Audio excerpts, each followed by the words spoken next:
driving through space. New Mexico and Colorado, vast deserts, mountains now covered with mental smog. Poets came through America, or were born in America, with their heads full of European poetry rhythms, 19th century Longfellow rhymes. Then, beginning with Whitman and up to the 20s and 30s, poets in America began to write in their own way. Some came out west.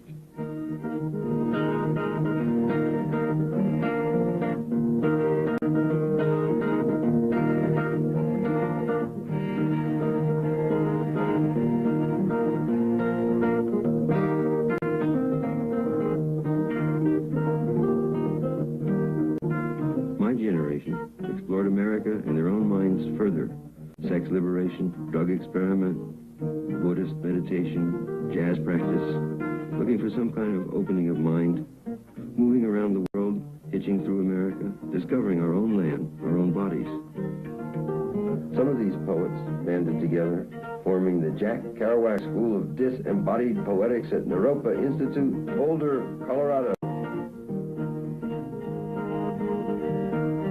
To take on another generation of younger students, transmit whatever history, information, shrewdness, emotions, rhythms, perceptions, new feelings, old ecstasies, old deaths, whatever discoveries we made, one generation to another. Gregory Corso kissing Costanzo Allione, come over from Italy to take his moving picture. Myself, Ginsberg, scratching his head and tickling his bardic beard. Timothy Leary, psychedelic space cadet. Peter Orlovsky, farmer, nurse, cold water banjo poet. William Burroughs, the invisible man. Diane de Prima, classicist, mothers and Buddhist poet. Amiri Baraka, née Leroy Jones in Newark, New Jersey. Poets who've known each other a long time, wrote together, lived together, loved together from the 50s decade, the 60s decade. Some younger poets, too. Anne Waldman, premier queen poetess of Naropa, co-director of the Kerouac School. Boulder is a real power place, and I think one is very lucky to be able to take the energy from New York and spread it out to Boulder. And in a way, I keep going back to New York because that's my home, that's where my roots are, so that I have both.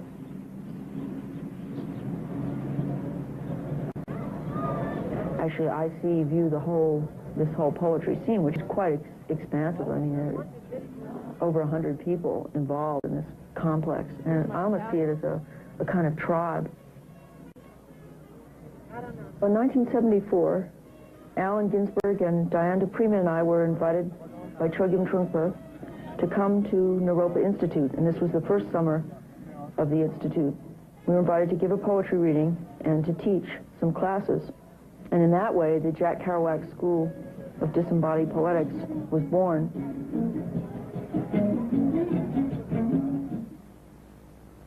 In a way, Allen is of course, the central figure for the whole poetic school, and almost like the mother hen.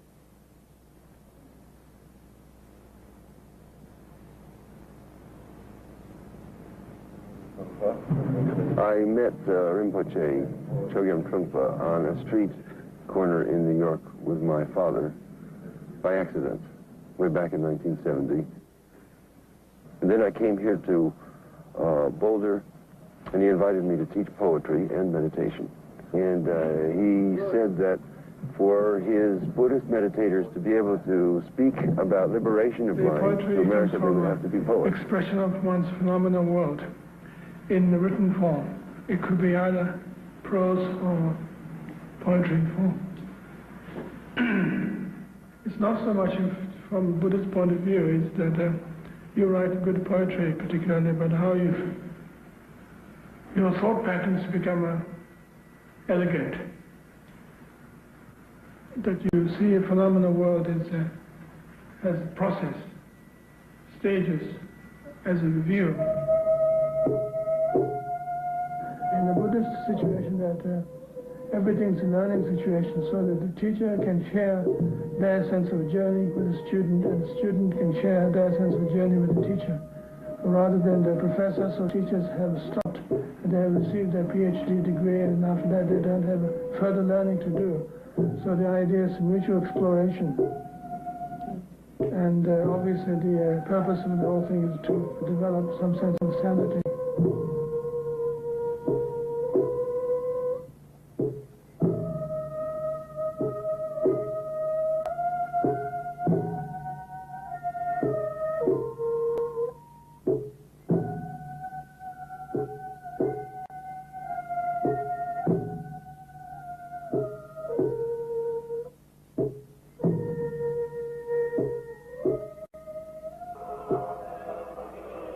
No, this gets me in the mood to teach.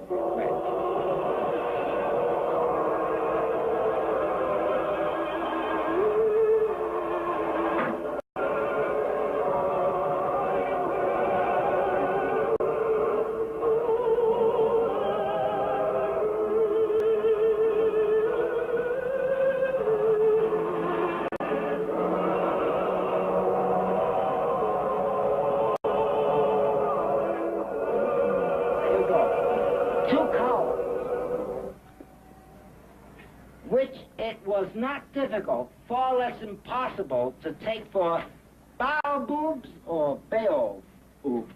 Baobab? Baobab. What's a baobab? Tree. Holy tree. It's a holy tree. All right. Okay, I'll start again.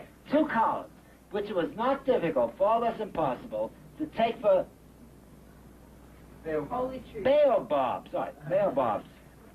Now. All right, here's what he did with poetry with words, which I love.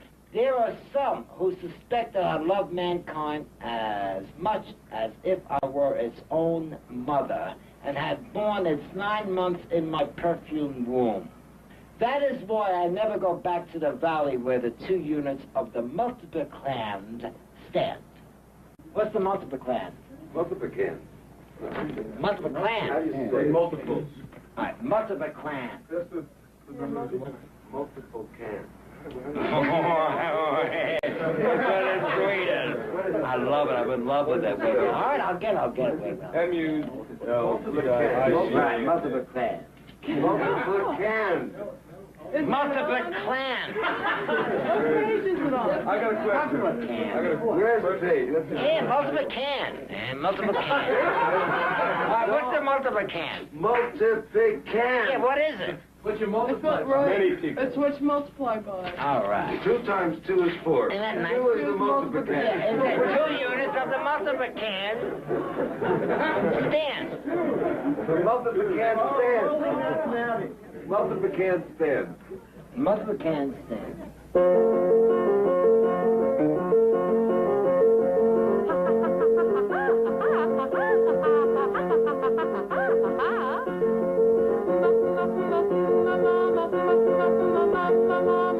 A lot of other arts and stars here, too. We're not here alone, just a bunch of poets in the tradition of Buddhist Kerouac. It's in the middle of dancers and musicians. Meredith Monk, canary-voiced actress.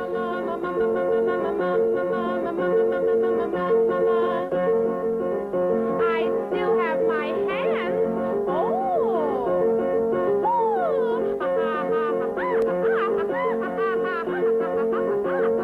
I still have my mind.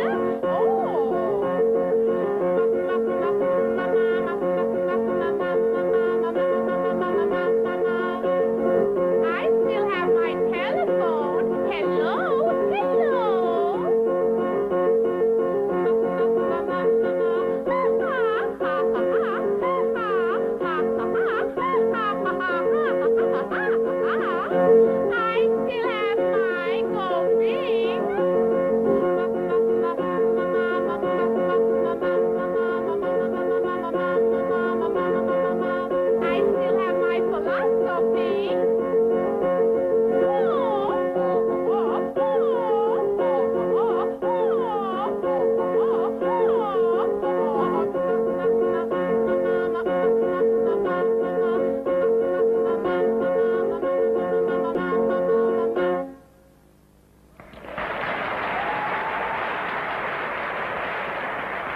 What do you think about Buddhism?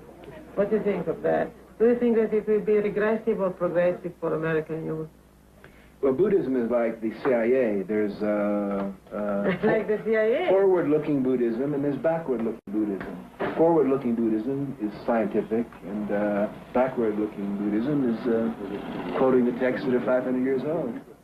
It's like cooling out a small, select, elite, upper-middle-class, poetic intellectual group, which are wonderful. They're very necessary, but I say the Bee Gees are probably more important than Buddhism. The Buddhists are not so much concerned any longer with rejecting false models of maturity, because they've already done that. They've all gone through acid, they've already gone through disco and rock and roll. So at that point, they're just trying to settle in and examine their own nature, the nature of their own mind. Settle in long enough on their ass to examine what is the nature of the conditioning, rather than merely rejecting conditioning, actually analyze it by direct observation of mind process. So I would say that there's more space open there for an alternative maturity or an alternative adulthood, my dear.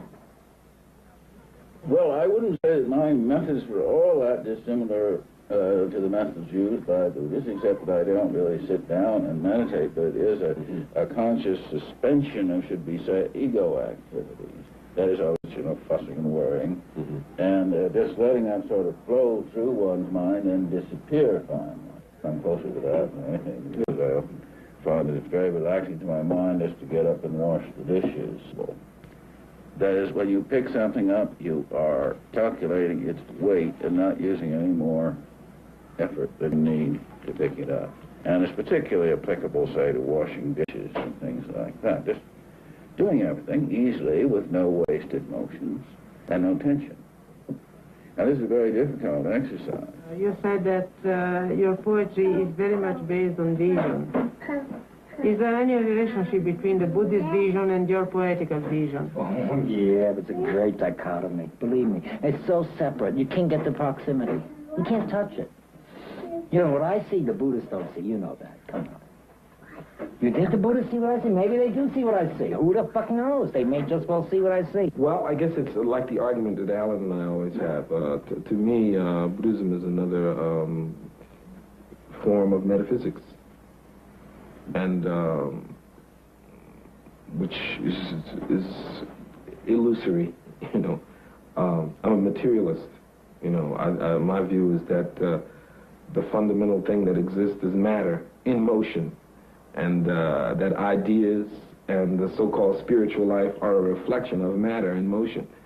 They, on the other hand, I think Buddhists are metaphysicians. They believe that mind is the fundamental thing that exists, and everything else is a manifestation of mind, which is basic idealism and metaphysics. Roy Jones, in Miri Baraka, wrote us on toilet paper in Paris in 1958 asking for poems for his magazine Eugene. Now with his family. Like everything There's Guantanamini, whose bright eyes open to his rhetoric. America is a capitalist country, and art, literature put out and supported by the rulers of this country is a capitalist art. A bourgeois art and an anti-people art. During 60s, For instance, they talk about black separatists, but all art serves the needs nationalists, of one class or another. now communist, Marxist, Maoist. Straight out. No writer or artist wishing to serve the people could ever uphold, justify, or fail to attack capitalism, racism, and women's oppression. I wonder if he's going to say anything horrible. She's going to declare the revolution now. How should I react to this? Art is the re-aim. Yes, art is the re-aim. It can drive you saying, make you think of all that's been, all that's past, all that flows, won't come back again. Think about what needs to be. Think about what needs to be. Think about what needs to be. Place so hip even the rats doing the hustle. Despite its beauty, this world is ugly. The ugliest ugly is the social ugly. The horrible is horrible. The terrible is terrible. Simple shit, simple shit, simple shit, simple shit. Society's ugly is the grasping class. It's simple shit. Simple. Simple. Some simple shit. Ain't nothing legitimizes this motherfucking upside down bullshit system. Simple. Nothing. This is a communist poem. An Afro-American lyric. Despite its beauty, baby. Despite its beauty, the world society is very ugly. The ugliest ugly is the owners, the high class, like a roach sitting on top of your muffins, a blood-fat mosquito whining and biting you summer nights, like a blue fly buzzing your sandwich. See, imple, a rattlesnake looking at your baby, a slobbering dog standing on your chest. See, imple. Start with the re-aim. Yes, start with this re-aim. It can drive you sane, make you think of all that's been, make you think of all that's past, all that flows that won't come back again. Think about study, do it. Be about what needs to be about what needs. Yeah, please, right now, be about what needs to be. Only revolution will set us free.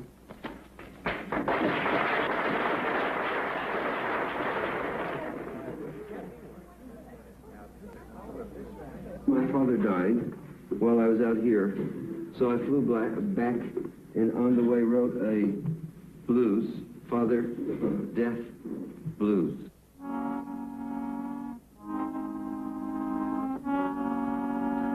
Hey, Father Death, I'm flying home. Hey, old man, you're all alone. Hey, old daddy, I know where I'm going. Father Death, don't cry anymore. Mama's there underneath the floor. Brother Death, please mind the store. Old Auntie Death, don't hide your bones. Old Uncle Death, I hear your groans. Oh, Sister Death, how sweet your moans. Oh, children Death, go breathe your breath. Sobbing breasts, so ease your death. Pain is gone, tears take the rest. Genius, yes, your art is done. Lover Death, your body's gone. Father Death, I'm coming home. Guru Death, your words are true. Teacher Death, I do thank you for inspiring me to sing this blues. Buddha Death, I wake with you. Dharma Death, your mind is true. Sangha Death will work it through. Suffering is what was born. Ignorance made me forlorn. Tears full truths I cannot scorn. Father Breath, once more farewell. Birth you gave was nothing ill. My heart is still, as time will tell.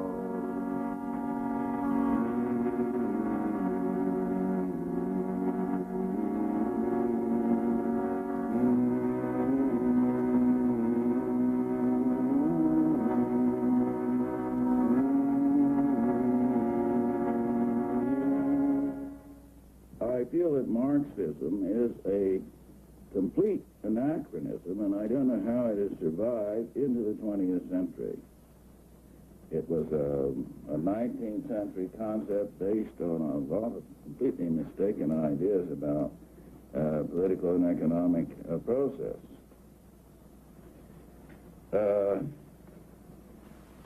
I'm only interested in politics from a more or less negative standpoint. And I think that the whole concept of political power is an anachronism. This is the space age. We are here to go. Leary's idea is that overpopulation, pollution, insanity on the Earth all signify that we should leave the planet. That's the natural biological evolution. Go off into space and live there in idyllic space colonies. Leave this mess behind like an innocent broken eggshell. Allow me to introduce myself. My profession in the past would be known as Sanachi, or outcast storyteller. You know, you can never find out what's happening from the company newspaper or from the adult press. You know that. Pope's bulletins or the King's messengers, they're always telling you what they want you to know for their own benefit. So throughout human history, the evolutionary message, what's really happening, the predictions as to what's going to happen, so that you can move with the evolutionary tides, have always come from outcast people who move from village to village, particularly in the places where it's really going to happen, and look you in the eye and do that rare radical thing, talk to you as one intelligent person talking to another.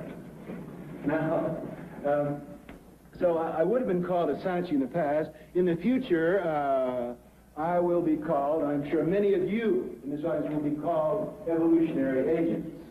At the moment, though, I think it's most accurate to define my profession as that of intelligence agent. The American people today are simply more sophisticated by a factor of perhaps 10 than they were 10 years ago or 20 years ago. The American population is simply more sophisticated and smart.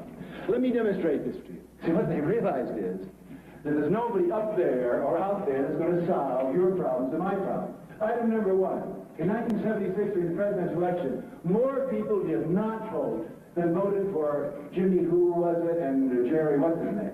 What that means is that more people had more important things to do in their own personal private life for themselves and their families that Tuesday morning than to troop down to the poll on the assumption that either one of those guys could help them out.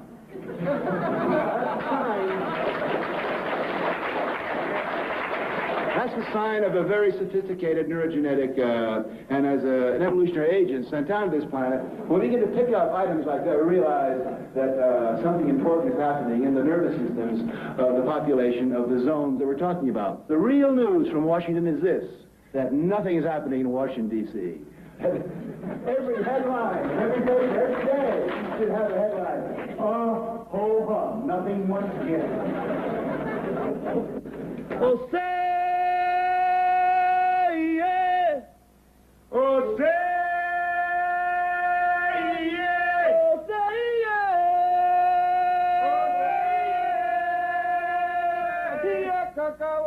There's oratory. Miguel Pinero, Nuyorican poet from the Lower East Side.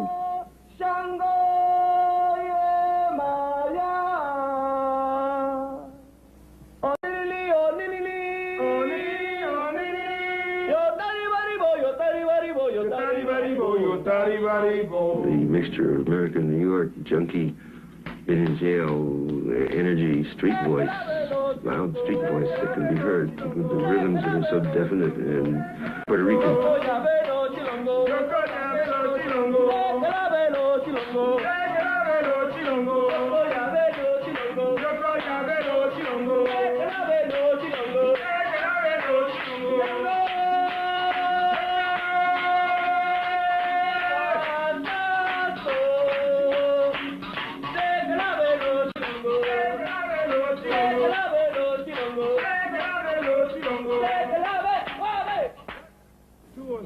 Miguel Algarin, professor of Shakespeare at Rutgers in New Jersey, proprietor of the Nuyorican Poets Cafe on East 6th Street in the Lower East Side, New York. Sky gray. Let it pour and pour and pour, said the woman to my rear. Preservation Youth Project St. Mark's Sunday services, Poetry Project, Theater Genesis, where Richard directed Horse Stroll, community bulletin boards signaling church and people come together on the Peter Gerard Stuyvesant side of St. Mark's. Called Michael to his window when I was walking west on 12th Street. He yawned and waved, though sleep had drained the projected verse from his brow. There's a woman on the 4th floor of 166 2nd Avenue, right over M. Horowitz's sign painter's supply store, who's been sitting there since I was 12. I suspect she had a toilet built by the window. Once, I sat and watched her for 13 hours. She never moved. I finally broke the spell because I had to go, not her. There's a beat element here, which comes from a combination of their own street culture and the beat lineage of Kerouac. Downtown, uptown, midtown, crosstown, his body was found all over town, seeking a cause, seeking the cause. Found in the potter's fields of an OD, found in the Boweries with the DDT. His legs were left in Vietnam. His arms were found in Sing Sing. His scalp is on Nixon's belt. His blood paints the streets of the ghetto. His eyes are still looking for Jesus to come down on some cloud and make everything all right when Jesus died in Attica. Good night, my love. Well, it's time to go. He died seeking the cause, seeking a cause. But the cause was dying, seeking him. He died yesterday, he's dying today, he'll be dead tomorrow, dying, dead, seeking a cause, seeking the cause. And the cause was in front of him. And the cause was in his skin, and the cause was in his speech, and his cause was in his blood, but he died seeking the cause, seeking a cause. He died deaf, dumb, and blind. He died, and he never found his cause, you see, because he never knew that he was the cause. Good night, my love, well, it's time to go. That was awesome.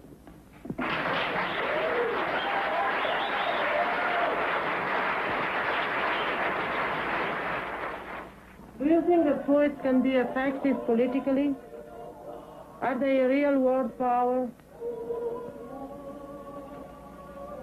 You can take a good look at Ginsberg, he is. I mean, things that he says, he gets the newspapers by it and all that. You could check him out as being a power. Mm-hmm. Right? If the poet plays the beat of power, I guess so. You gotta have the poetry to fall back on. But if you got it to fall back on, you can play the power. Sure. So when are we going to get controversial again, Alan? That's all getting too sedate, don't you think so? How many years since you've been busted? I mean, we're in trouble here. I was busted just 3 weeks ago. Of course. There you go.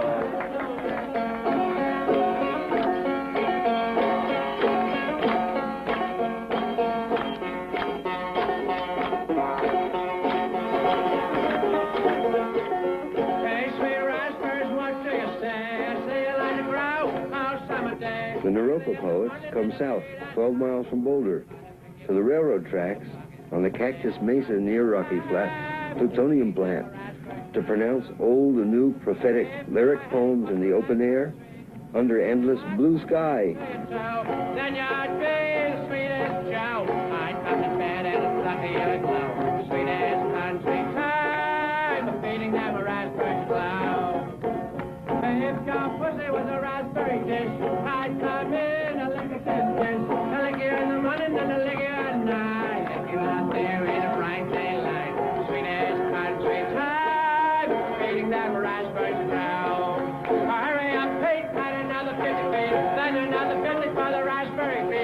Then another 50 for the raspberry street.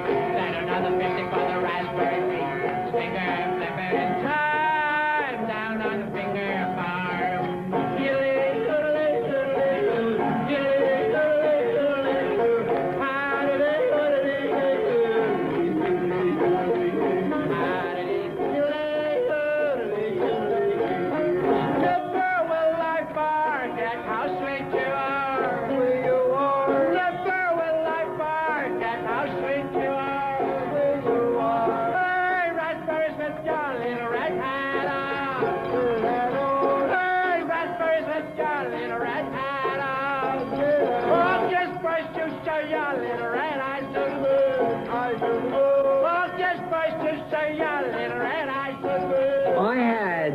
years ago, made fun of demonstrators. People who want to stop radioactivity or bombs. I figured then they got to stop falling off the roof, hit by a car, bad talk, all that kind of thing, so that they couldn't stop the whole death game, right? But it's 20 years since I wrote that. I said, let me see it now, again. And I could be very sarcastic at it. I wanted to see the Salzburg do it, my friend Ginsberg do it, and all that. I wanted to just not be too sarcastic at it, because what they're at is a very good thing. So I went as an elder to check it out. I'm not a young kid going there to defend Rocky Flats or the stuff. It's all over, right? It's all over the fucking planet. There's a hell for bombs. They're there. I see them there. They sit in bits and sing songs, mostly German songs, and 2 very long American songs. And they wish there were more songs, especially Russian and Chinese songs, and some very long, more American songs. Poor little bomb, there'll never be an Eskimo song, I love thee.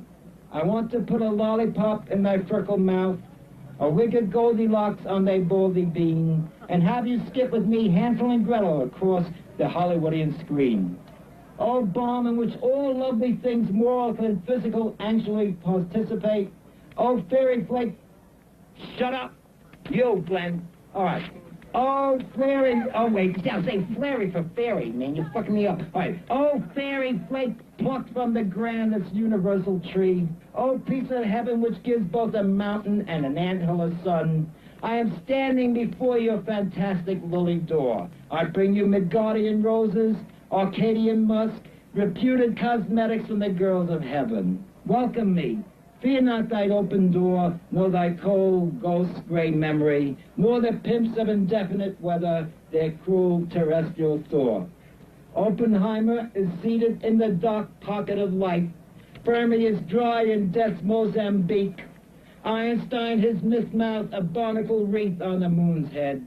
So let me embalm, rise from that pregnant rat corner, nor fear the raised broom nations of the world. Oh, bomb, I love you. I want to kiss your clank, eat your boom. You are a paean, an acme of scream, a lyric out of Mr. Thunder, or resound thy tanky knees. Boom, boom, boom, boom. Boom, ye skies, and boom, ye suns. Boom, boom, ye moons, ye stars. Boom, nights, ye boom, ye days, ye boom. Boom, boom, ye winds, ye clouds, ye rains. Go bang, ye lakes, ye oceans, bing. Barracuda, boom, and cougar, boom. You bangy, bang, orangutan. Bing, bang, bong, boom. Bee, bear, baboon. You bang, you bong, you bing, the tail up in the wing. Yes, yes, into our midst a bomb will fall. Flowers will leap in joy, their roots aching. Fields will kneel proud beneath the hallelujahs of the wind. Pink bombs will blossom, elf bombs will perk their ears, and many a bomb that day will awe the bird of gentle look. Yet not enough to say a bomb will fall, or even contend celestial fire goes out. Know that the earth will Madonna the bomb, that in the hearts of men to come, more bombs will be born. Magisterial bombs, wrapped in ermine, all beautiful, and they'll sit plunk on Earth's grumpy empires, fierce with mustaches of gold. This bomb turned me on to the open mind of seeing above the bomb rather than getting mad at it, rather than being afraid of it, just leaping beyond it in the imagination to encompass it and to turn it around and make it into something of beauty. That's the first time he brought that poem to the site of history and read it publicly.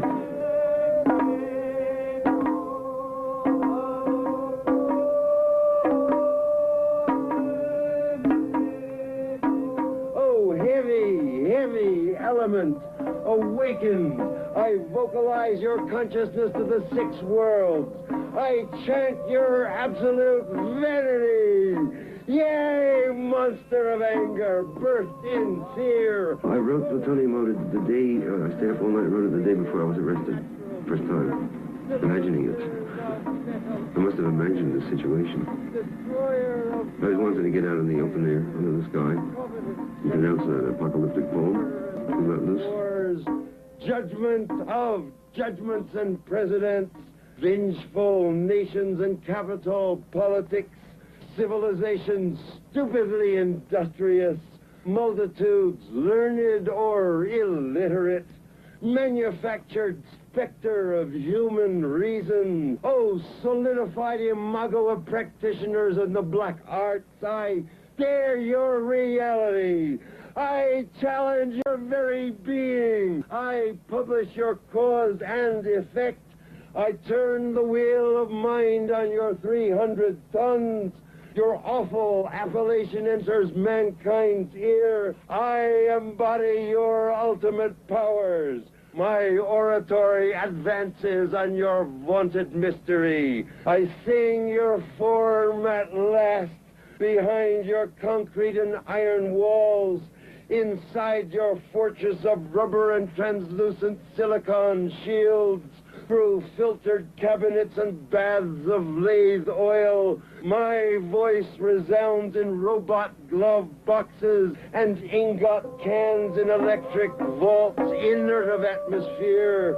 I enter with spirit out loud into your fuel rod drums, underground on soundless thrones and beds of lead. Oh, density! This weightless anthem trumpets transcendent through your hidden chambers and breaks into the infernal rooms. Over your rude vibration, this measured harmony floats audible. These tones are honey and water poured on your floor. I call your name with hollow vowels. I psalm your fate close by, near, deathless at your side, and cast the spell of destiny that covers your dread tomb, prophetic with emptiness. Oh, doomed plutonium. Ellsberg and Ginsberg taken in the gray-haired sheriff's van. What about Einstein? What about Einstein? I said, what about Einstein? Hey, Einstein, come back here. Sometimes I say there's been no mistake in evolution on this planet. Then you say, well, one mistake was Hiroshima and Nagasaki. Then you say, but Hiroshima and Nagasaki may have been the signal that prevented a Holocaust. Yeah. So you never know. Yes, and they hadn't tried it out. They might have tried it out on Berlin. 80,000 people were killed in Hiroshima, but how many would have been killed if what they really want to do was to really wipe out Japan? So that, again, sounds cold-blooded to be standing here saying that maybe Hiroshima was the lesson we needed. Well, there's a man who created much scandal. Now, Leary, he was in jail, actually. He escaped from jail and went to Europe and came back and spent another couple of years in the custody of the FBI and the Drug Enforcement Agency. Now out into the world. Check military. Hey, Bill. Hello, William. Where you headed? Where are you headed? Oh, okay. They'll be coming right around that tree in a second. It's with his bag. He's got a shopping bag. He's one of the great men of the 20th century. He's got his green shopping bag, which is an athletic Marine Corps. Yeah, actually, he's pretty charming. Rod, another Harvard man, right on. There's Bill. Join us. Hello, William. Good morning. Did you look at that sentence? I read it, yes. Yeah, what do you think of it? Interesting. Yeah. Very interesting. Amusing, huh? Well, I mean, it's supposed to be funny, was it? Oh, I think so. Why? Well, it's a send-up, isn't it? I don't know. God, I hope it's funny. Well, I think truth has to be funny. If it doesn't make you laugh, it's not true. No, I wouldn't say it made me laugh, but... you know, I don't want to... What it was all about? You want some coffee, Bill? Fine. You want some coffee? Coffee? Yes. Coming up. Burroughs was like a distinguished, judicious head of the CIA. For a while was addicted to heroin. Lived with me. He and I were lovers back in 1953. Sort of an idyllic romance. Writing books together. Very sentimental fellow. Very sweet. What are your plans for the day? Oh, well, I've got to go down and do a couple of things. Going to the library. That girl runs along there trying to get me to do a reading, a benefit reading, and I'm resisting her. The girl, Irma. Yeah, let's all do it. So we well, I don't know. Every time they need something, they're going to do a reading. I don't have that many people. Okay. Now, they got to raise money for a piano last time at Marfa House. And, I can go do something else. Snake charming. That's you got the snake charming act worked up yet? Well, Gregory is a very pearly poet. Poet's poet. True poet. Poet of mind jumps, fast insight, flashes, intuitions, funny language, fried shoes, a rascal.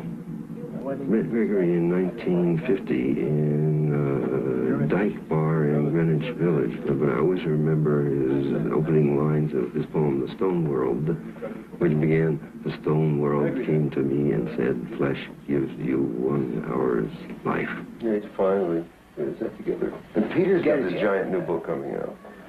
Finally, all his collected works are out. I'll send you a copy. Yeah, is it out yet, really? For New York before. Good. Poems 1957, 1976. I want to do that. That's Max Orfeo Corso. Now, Max Orfeo Corso. What a wonderful name, isn't it? Well, we're all confronted and trying to get it together. Well, everybody's growing old and having children. There's a family of poets, and then the families have families. It's like a gang of angels at the outgates of heaven, clamoring for admission, but refusing to go in. The function of all government is to keep people stupid, isn't it? Yes. That's Burroughs' view. There he brought some psilocybin from Harvard down to New York and gave it to Kerouac, who looked up at the ceiling and out of the window and said, walking on water wasn't built in a day. Big news in Washington is that there's no news. That not one person has an idea, a clue, a vision, a plan as to what to do. That's the news. So then they have to make up the stuff about begging and that, and it's all theater and... And what a drug scandal. What a drug scandal. A doctor gets 15 sleeping pills. Using Quaalude. Quaalude, yeah. And all the more say, Quaalude is a suspect drug. Yes, it's worse than barbiturates because it may lead to a sexual... In terms of that, there's that many people in jail on drug charges. Yeah. There's that many blacks in jail on junk. Yeah. There probably are 100,000 people in jail for laws which are political. Culture, they're cultural crimes, not political crimes. They're like Alexei Ginsberg in Russia. The Soviet Union is an insectoid, monolithic, barbaric everybody seems to agree on that. Leroy Jones agrees on that with Russia. Leroy says Russia is fascist dictatorship. Trumpa says Russia is fascist dictatorship. Burroughs says Russia is fascist dictatorship. You say so and I say so. So everybody seems to be down on Russia. Everybody's down on Russia. That's an easy target. I like Anne Waldman almost best of all the women poets, because she swings most and orates most and sings most. We got to work together as equals, so there's a big age difference, and sleep together and hug and kiss. One of the few women I wouldn't mind sleeping with. She also gets up like a dancing skeleton and makes wind through her bones. Skin, meat, bones. I've come to tell you of the things dear to me and what I've discovered of the skin, meat, bones.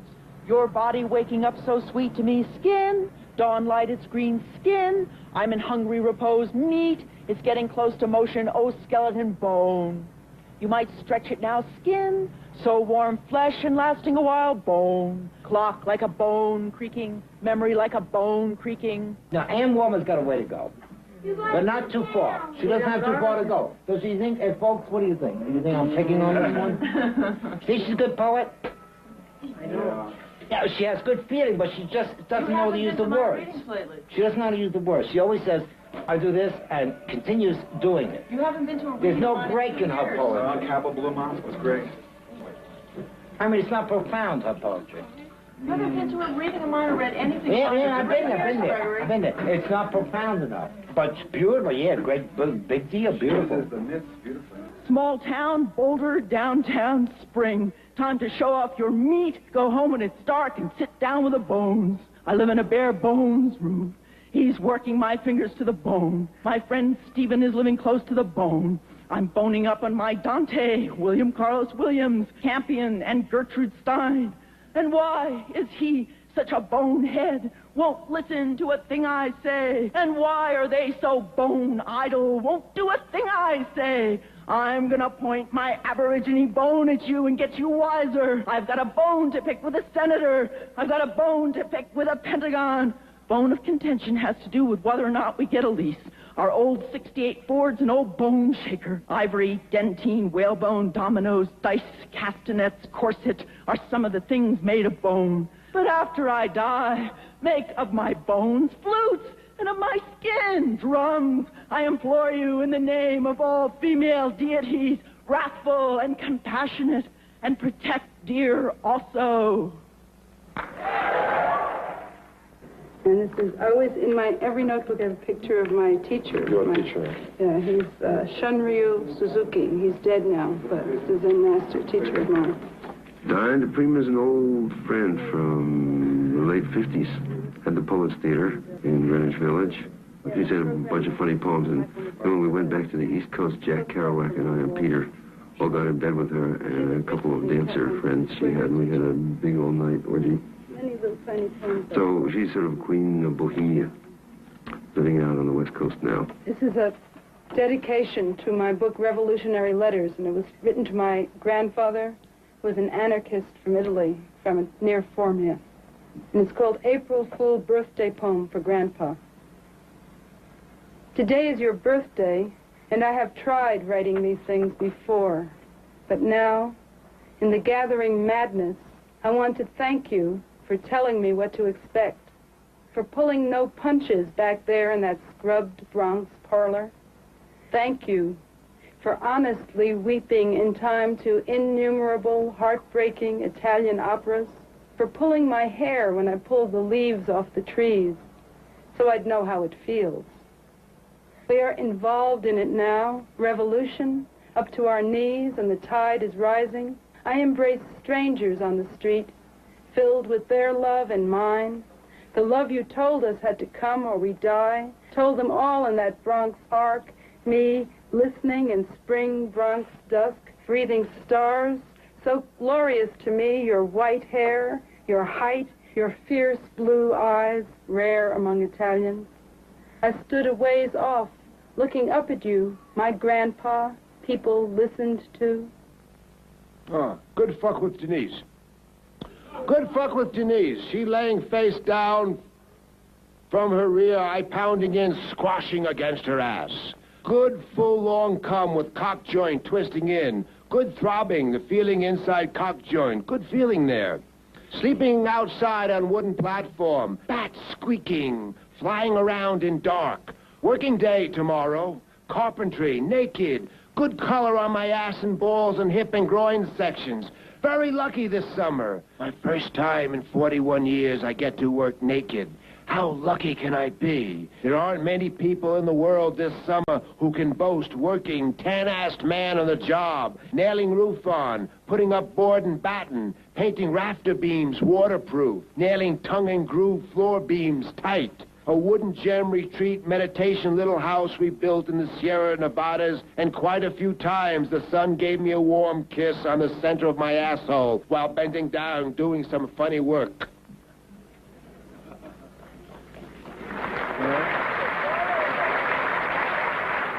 Allen Ginsberg will read next. Member of the National Institute of Arts and Letters. He is the author of Howl and Kaddish, Fall of America, First Blues, among others. In recent years, he has been exploring poetics of meditation and also pop music. A teacher of poetry during summer... Peter and I met in San Francisco in 1954, around Christmas time. He was a young soldier just out of the Army, come from being in the mental hospital, because he told his sergeant, an army is an army against love. And so after meeting each other, we settled down in 1955 and have been together ever since. Companions going around the world together and writing poetry. He's stronger physically than I, so he sort of takes care of the physical world. And I have all the hypnotic experience as a poet, so I take care of taking the money in and paying for the finances. So, the relation is reliable. He worships me, I worship him. Flower was offered to me, such a flower as May never bore. But I said, I've a pretty rose tree, and I passed the sweet flower o'er. Then I went to my pretty rose tree to tend her by day and by night. But my rose turned away with jealousy, and her thorns were my only delight. A flower was offered to me, such a flower as May never bore. But I said, I've a pretty rose tree, and I passed the sweet flower o'er. Then I went to my pretty rose tree to tend her by day and by night. But my rose turned away with jealousy, and her thorns were my only delight. The end of the summer, dispersal of students packing up to go home to eternity.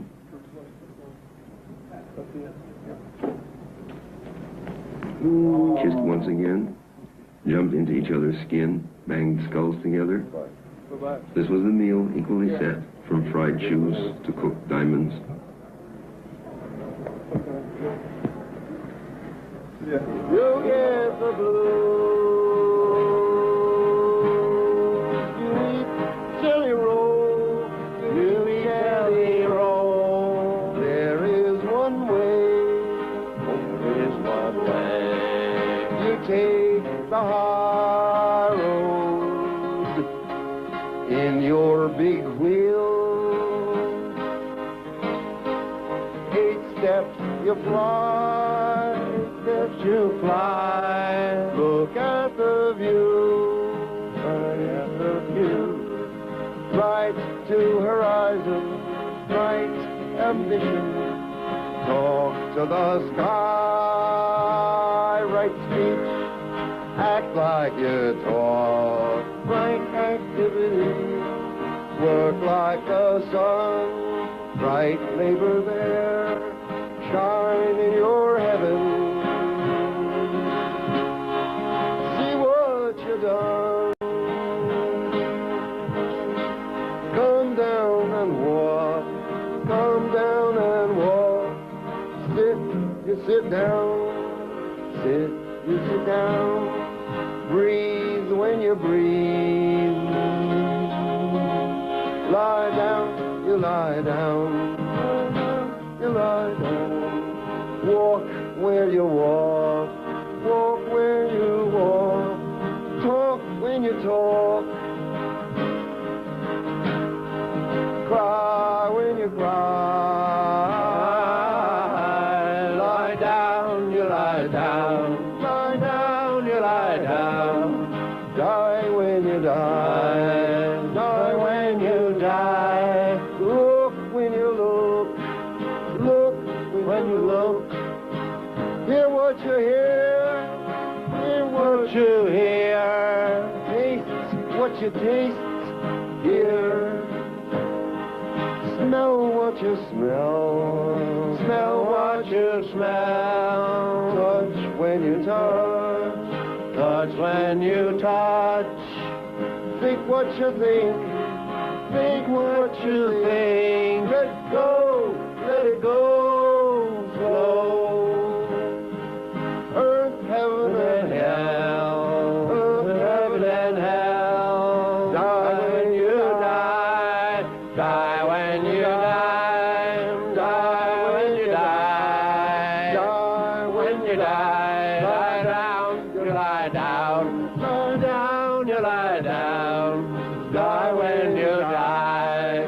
Die when you die.